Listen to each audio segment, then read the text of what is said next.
There's rumors coming down the pipe that the squad's gonna be split up after we leave Carentan. Hell, Corian even thinks we're going home. Wrong again, Sam. A few other guys have been talking about getting a farm or some land, some peace and quiet. God, not me. Last thing I want to do is live out my days alone after the shit I've seen. Well, it's not time for goodbyes yet. Not by a long shot.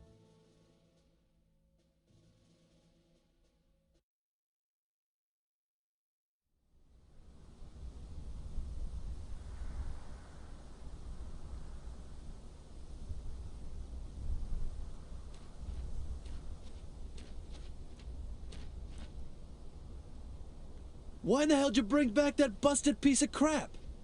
Not sure. Seemed like the right thing to do. What are you gonna do?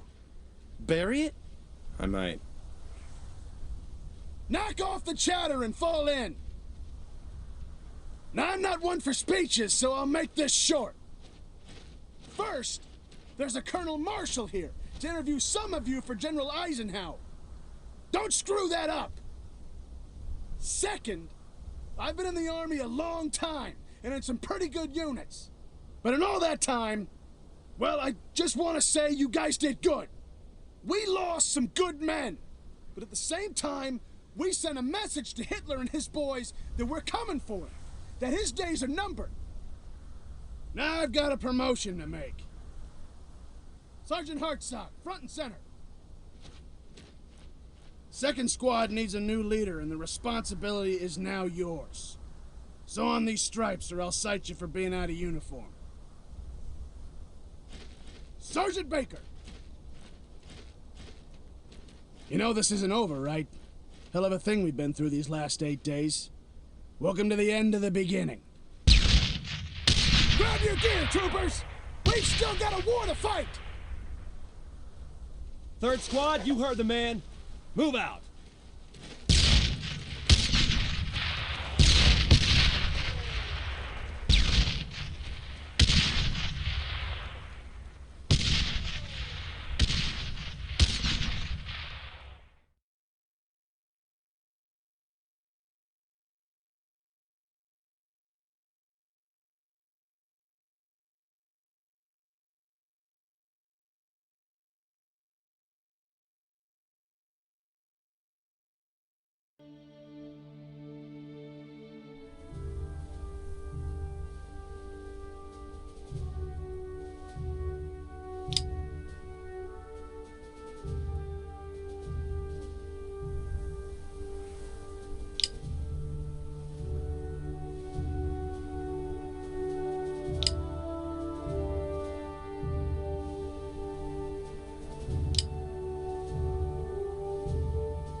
From the German word Ost, or East, were troops drafted into German service from prisoners captured from the Soviet Army. Most of these soldiers were from Asian Russia, North Africa, Russia, Ukraine, the Muslim republics of the Soviet Union, and other places the Germans had conquered. The Ost battalions in Normandy area on D-Day were from the 709th and 243rd Static Divisions. The quality of these troops was so low that the German army had no chance to implement a defense in depth and fixed these men to fight from prepared positions that guarded the beaches.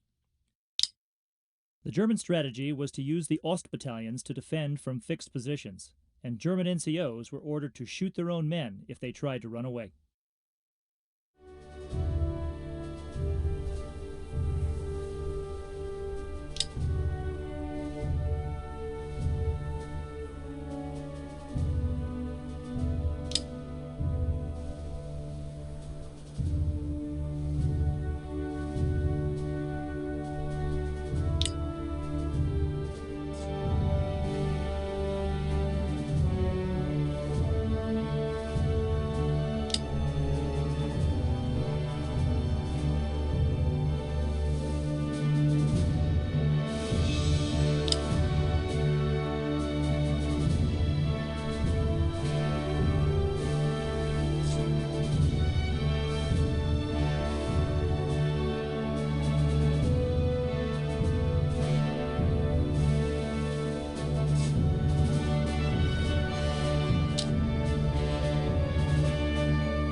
We're going to show you the E3 demo of Brothers in Arms. My name is Randy Pitchford, and I am the president of Gearbox Software. Hello, my name is Colonel John Antel, U.S. Army retired, and I'm the Chief of Staff of Gearbox, also the historian and military advisor. So my job is to make sure that the game is authentic as possible, as realistic as possible, and as much an experience of World War II paratrooper combat as you can possibly make. Right, and my job is to make sure that the game is really, really fun. All right, here we go. You really get to know a man if you have to watch him die. The moment right before he realizes it's over. That moment that his face reflects every decision he's ever made. In that split second, you know what kind of life he led. And if he regrets it.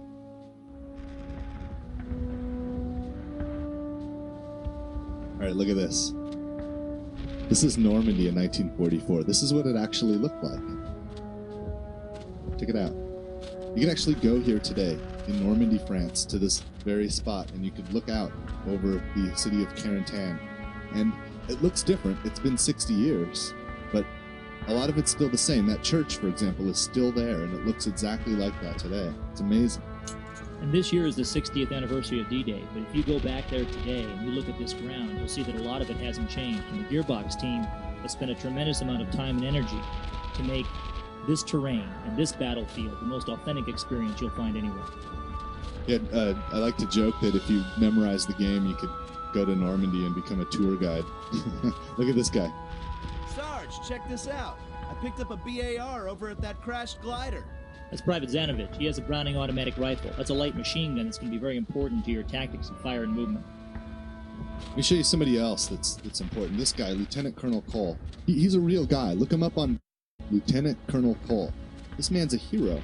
He's one of 2 men in the entire 101st Airborne in all of World War II that earned the highest honor, the Congressional Medal of Honor. And the other guy that earned that award in the 101st Airborne was also in this unit. All right, Baker, this is how it's gotta be. You and your boys have to stop the Krauts from breaking through our line. You've gotta hold. No withdrawal. No one stops firing.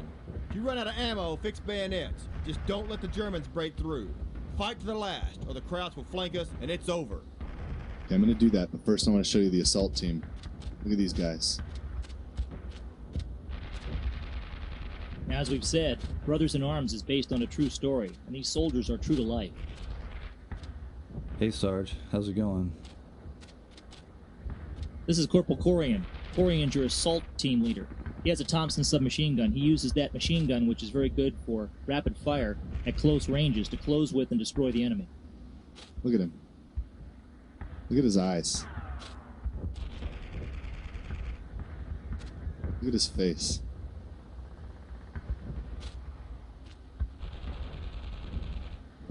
It's almost creepy.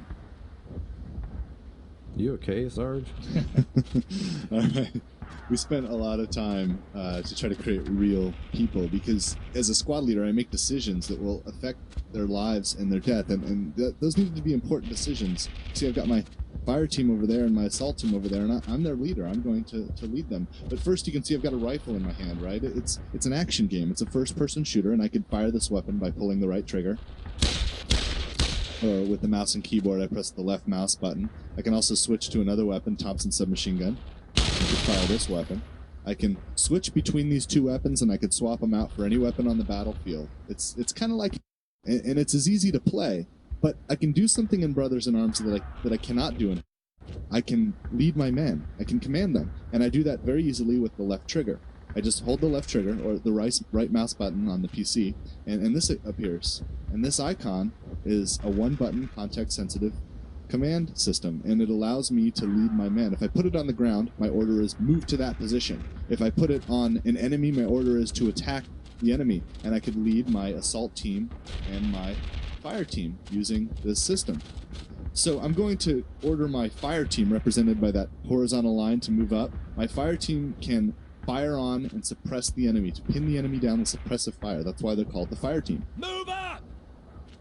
And the other team that I have is an assault team. It's represented with an arrow. My assault team is great for maneuvering on the enemy, for getting up close and killing the enemy, assaulting them. Fire and maneuver tactics are about suppression and assault. So my assault team is very important as well. Now, these are authentic World War II tactics. The concept was to find the enemy, to fix him, to flank him, and then to finish him. Or as General Patton from World War II said, grab him by the nose and kick him in the ass. That's what I'm going to do. Yep, use my assault team to kick him in the ass. Look at my men finding cover and using it. Okay, contact. Contact, Germans. Look at my men. They automatically engage. They automatically return fire. They have battle drills that they practice, standard operating procedures. That man's going to find a better firing position because he was out in the field there when it started. And then cover each other as some reload, the others fire, and suppress the enemy. See that icon there? That's a suppression icon. It can be toggled off. You can turn that off in the game, but it tells me what state of mind the enemy's in. Look, this guy's exposing himself. Got him. Got him. Good shot. Thank you. All right, let me show you something really cool. This is called situational awareness view, and it lets me get an idea of what's going on in the battle, so that I can make decisions about how to approach this problem tactically. See, these guys here, they're terrified. They're hiding behind cover. They don't want to die, but they're going to try to use fire and maneuver tactics against me. This guy is going to lean around the corner and try to return fire. He's in a tough position right now because I've got 6 men, 7 men, including me, all pinning him down. So they're suppressed. So I need to fire and maneuver. Now, the reason we give you situational awareness view is because we needed to give you some information about the terrain. You see, when these soldiers prepared to go into battle, they had aerial reconnaissance images and maps and sand tables, and they knew the battlefield. They memorized this stuff and rehearsed their fights. And so they knew the terrain before going in. You're not going to memorize all that stuff, so we give you situational awareness view. And it's pretty amazing. We went to the National Archives and got these photos out. You see this wall here? I was actually there. I've seen it in the aerial reconnaissance photos. And in this crossroads, it's exactly how it was. To the yard, it's been recreated. Our guys have walked this area. And last time they were there, they met a French civilian, 70 years old. He was 10 when this battle took place. And he lived nearby and in a farmhouse, and he witnessed this fight that is taking place right now in the game. It's almost like a time machine. Anyway, I'm going to fire and maneuver on these guys. I'm going to go over to the left there, to the crossroads, take my assault team with me, and we're going to flank them from the left, and we're going to get them. I'm going to leave my fire team here to suppress them, and I'm going to take my assault team with me, Sergeant Matt Baker. My assault team is going to go to the left, and we're going to flank and destroy this enemy. Here we go.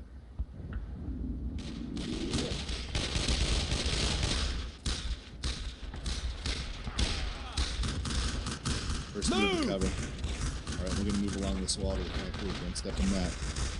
Notice how simple all that was. Randy doesn't have to tell the soldiers to do everything. They're fighting on their own. Machine gun! MG-42! Contact.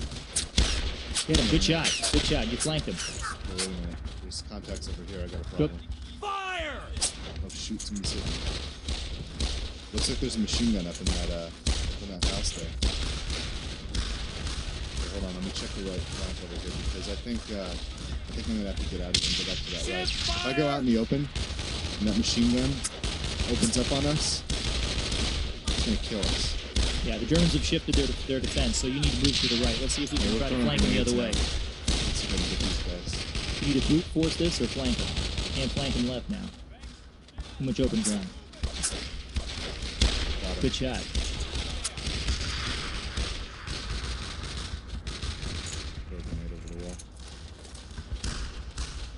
Machine gun doesn't seem to spot me.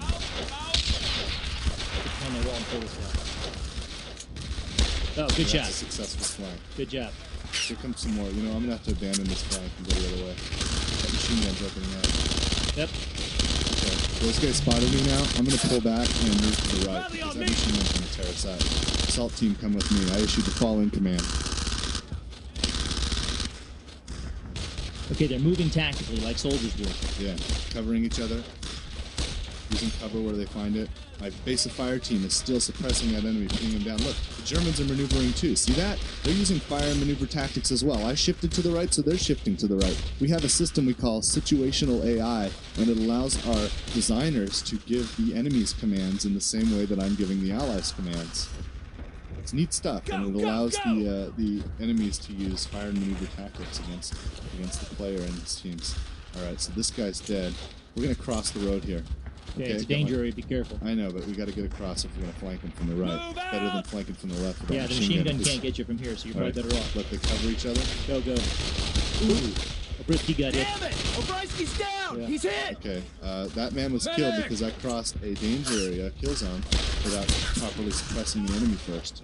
But I've got a great flank on these guys now. Okay, now use the flank to your advantage. Take them down. Press those Watch it, you're taking fire. He's trying to get cover from it. So Somebody's shooting you to the right. grenade, I will take care of him. He's trying to get Ooh. out of there.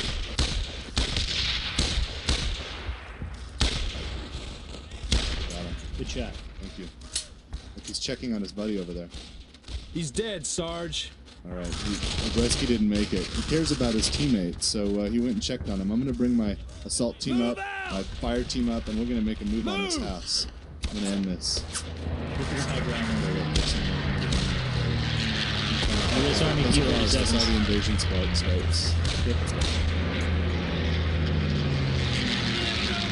Oh, you gotta love the Army Air Corps. 100-pound bombs. Look at that. Ooh. Okay, I'm knocked off my feet. I'm not dead. Simulates concussion with motion blur and desaturation. I'm okay. Yeah, and sometimes friendly fire is too close and not very friendly. Oh, John. All right, I'm going to make a move on this house. Bring my assault team up here to cover me. Go!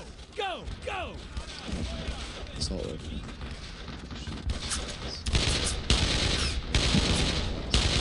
Get this guy. Reloading. Get him. Good shot. Not a good time to Get up reload. against that wall already. You're gonna get killed. Yeah. Okay, Okay, they're dead. I'm going to bring up an Move assault out! team. Give them some cover fire or grenades or something. These guys are pinned right now. Grenade or Grenade. Fire in the hole. throw a grenade. We need Oh, you it's alive. getting Get him. He's right. Oh, good. Oh, Notice that German tried to run away from the grenade, but then he saw you and tried to shoot. that is brutal. I love it. All right. Take out that gun. I could totally snipe him right here. Do it. No, I'm gonna tell my assault team to go get him. Give him hell! Always take the easy shot. I want to see what happens. Oh, he hurt Okay, him. close combat. They're in the assault. Ooh. I think they got he him. got my guy. Oh, damn. Oh, got both of them. Told you to take the easy shot. That was stupid. I was just curious about what happened there. All right. Tough going up a set of stairs. I know. Let me get my fire team up here and Move out! let's see. Carentan is under naval bombardment. Looks like. Okay, well, your fire team's still full strength. Who's shooting on Carentan right now, John? Right now, you've got the USS Texas firing 16-inch naval shells there on the town of Carentan, Look at that. That's awesome out there. Looks like they got an AA gun over there. and other naval ships. Oh, I'm coming. Counterattack. I'm gonna get on this machine gun right here. Okay, those guys are suppressed. Oh, more contacts. Got him. We got him on the Pulling run! back. Good job. That guy gave the hand signal to the fire team Okay, leader. take these guys down the right. Okay, got him. Oh. Okay, German Oh, tanks. You don't have Panzer any IV. tank weapons. Get out of there. Panzer Put some IV. fire on that tank while you withdraw your squad. Hold on, let me get my guys out of here. Put fire on the tank while you withdraw your squad. Oh, shoot. Give them some cover fire. They're getting taken down. Oh, God. Take them down. Oh, man. Oh, tanks are tough. Yeah, and 2 tanks are tougher. Well, ladies and gentlemen, that is our new game, Brothers in Arms, and we're very proud of it. We think it's a very unique, authentic, and fun experience, and we hope that you enjoy it as much as we enjoy making it. Thank you, John. I'll do better next time. Cool? Hua.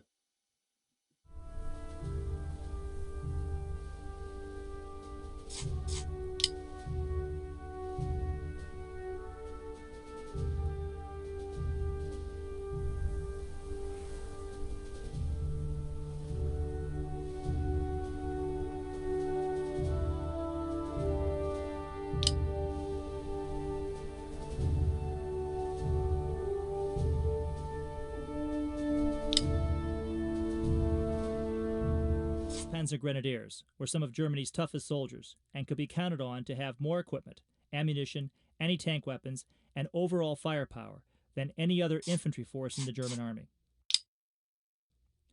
The Panzer Grenadiers, which stands for mechanized infantry, were heavy infantry designed to fight in and around their armored half-tracks. Their purpose was to support and enable the fast-moving tanks and to keep the tank attack rolling along. The Germans believed in the concept of combined arms, using infantry, tanks, artillery, and aircraft together to overmatch the enemy in mobility and firepower.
mainstay of the German army.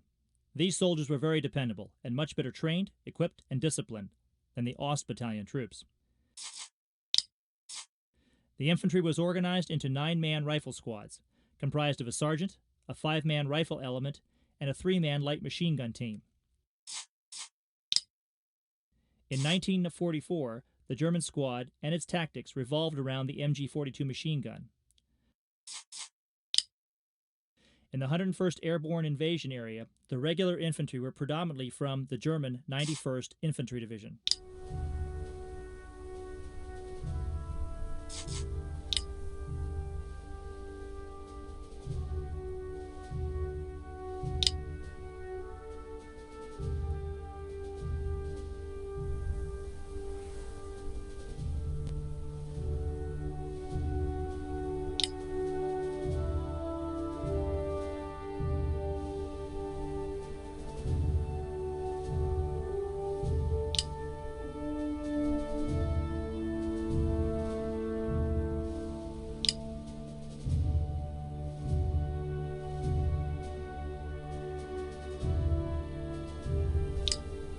The U.S. M5 Stuart light tank. Tanks like this landed in the first wave at Utah Beach and linked up with the paratroopers of the 101st Airborne during the D-Day invasion. Among the American tanks, the M5 had the least armor and the smallest gun. It was used primarily for reconnaissance, scouting missions, and light infantry support. The Stuart tank was armed with a 37mm main cannon, which was used against fixed positions and lightly armored vehicles. A 30 caliber machine gun mounted coaxially with the main gun, which could be aimed with the turret at enemy infantry. A 30 caliber bow machine gun, which could be